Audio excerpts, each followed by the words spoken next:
Deus abençoe a sua vida. Vamos ler mais 3 capítulos do livro de Neemias. Capítulo 4, capítulo 5 e o capítulo 6. Capítulo 4, ele fala sobre a oposição à reconstrução. Vou repetir o que eu falei lá na oposição, na reconstrução do templo, no livro de Neemias. Quando você se propõe a fazer algo, sempre vai levantar oposição. E aqui Neemias nos ensina como lidar com essa oposição. Capítulo 4, verso 1 ao verso 3, o que nós vamos ver é Neemias e os trabalhadores enfrentando zombaria, ameaça dos adversários, incluindo 2 nomes que vão ser citados aqui, que aparecem muito, Sanbalate e Tobias, que vão tentar desmotivar o povo e atemorizar os judeus para a reconstrução. O que eu aprendo aqui no início do capítulo 4, do verso 1 ao verso 3, eu queria te ensinar. Quando você começar a fazer algo, a reconstruir, a dar um passo de fé, a começar algo que outros não tiveram coragem, eles sempre começam zombando de você. Neemias passou por isso, o povo passou por isso, depois vem as ameaças. Por isso eu dizer algo para você. Nós vamos aprender aqui com Neemias, não para não. Vai para cima. Não dê atenção à zombaria, não dê atenção às ameaças. Na sua grande maioria. Sabe quem vai zombar e ameaçar? É quem não está fazendo nada, não está construindo nada. Quando nós vamos para o capítulo 4 aqui, no verso 4 até o verso 14 de Neemias, Neemias responde com oração. Eu amo o livro de Neemias. Porque para começar ele está orando, vem a perseguição, o que ele faz? Ele vai orar. Ah, pastor, eu não vou orar. Ora. Qualquer momento da sua vida, a oração é algo que o crente, o cristão, precisa ter na vida. Ele faz oração, olha que interessante, ele ora, e agora ele vai fazer um ajuste nos planos. Porque ele começa a reconstrução e não tem essa expectativa de uma oposição tão forte, mas ela vem. Então o que ele faz? Ora, e agora age, ação, oração, ação. Ele vai, você vai ver que do verso 4 ao 14 do capítulo 4, ele vai ajustar os planos, para quê? Para proteger os trabalhadores. Porque começou com ameaça, com uma zombaria, mas agora a coisa ficou séria. Ele vai parar? Não. Ele vai só orar e não vai fazer nada? Não. Ele vai agir. Só não inverta. A gente não age para depois orar. Não, a gente ora primeiro.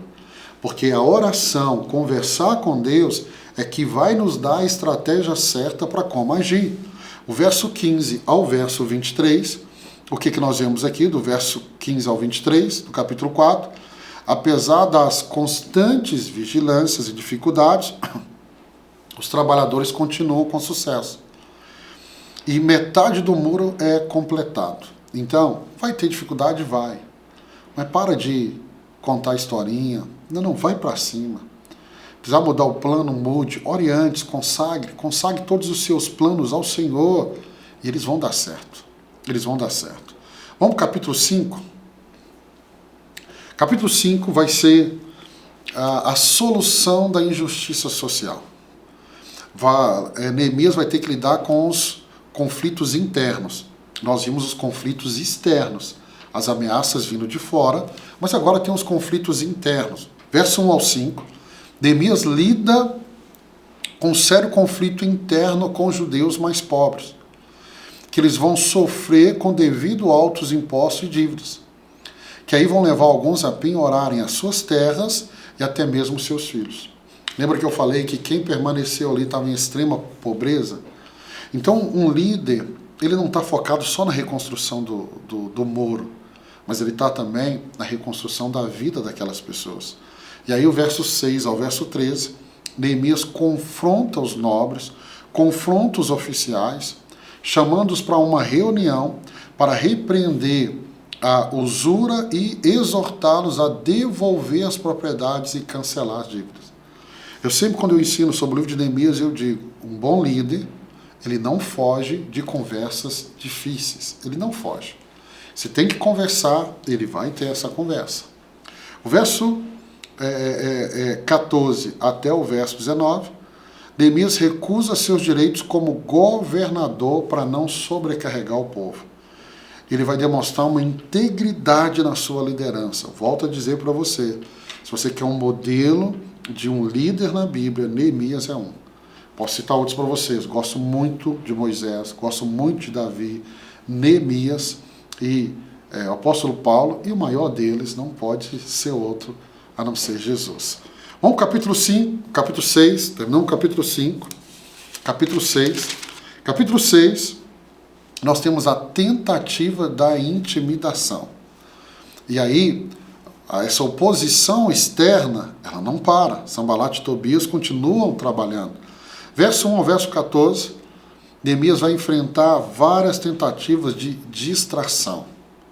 Olha que interessante, capítulo 4 eu disse para você, capítulo 4 começa com zombaria, ameaças. Agora o capítulo 6, qual é a estratégia do inimigo para paralisar a obra? Distração. Ele vai preocupar com a distração e com a ameaça à sua segurança pessoal por parte de Sanbalat e Tobias. Se tem uma estratégia do seu inimigo, estratégia de Satanás, é a distração. Cuidado com a distração. E aí Tobias e outros adversários vão tentá-los impedir de completar o muro. Quando veio a primeira oposição, eles chegaram até a metade. Se não pôde impedir eles de começar, de prosseguir, eles estão tentando agora impedir que eles terminem. Verso 15 ao 19, apesar de todo esforço para intimidar Neemias e o povo, Neemias permanece resoluto e o muro é completado em apenas 52 dias. Gente, quando há uma unidade, as coisas acontecem. Como é difícil fazer sozinho, mas quando há unidade. E o Salmo 133 diz, na unidade, na comunhão, Deus libera a sua bênção. O muro é terminado em 52 dias. E o feito que impressiona as nações vizinhas é o tempo da construção.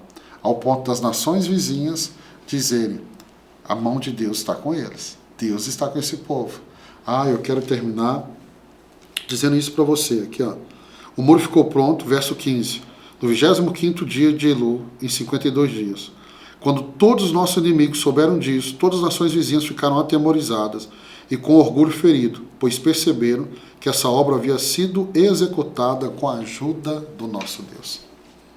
E com a ajuda do seu Deus, até os seus inimigos vão ficar impressionados com seus resultados, onde você vai chegar. Então, eles não fizeram só na força do braço. Se esforçaram muito, trabalharam de dia, de noite, uns trabalhavam, outros estavam com a arma na mão por causa dos inimigos, a intimidação, a pressão, tudo. Mas eles perseveraram. E quando concluíram, os vizinhos, os inimigos falaram, Deus está com ele. Eu termino aqui a leitura de hoje, deixando essa palavra ao seu coração.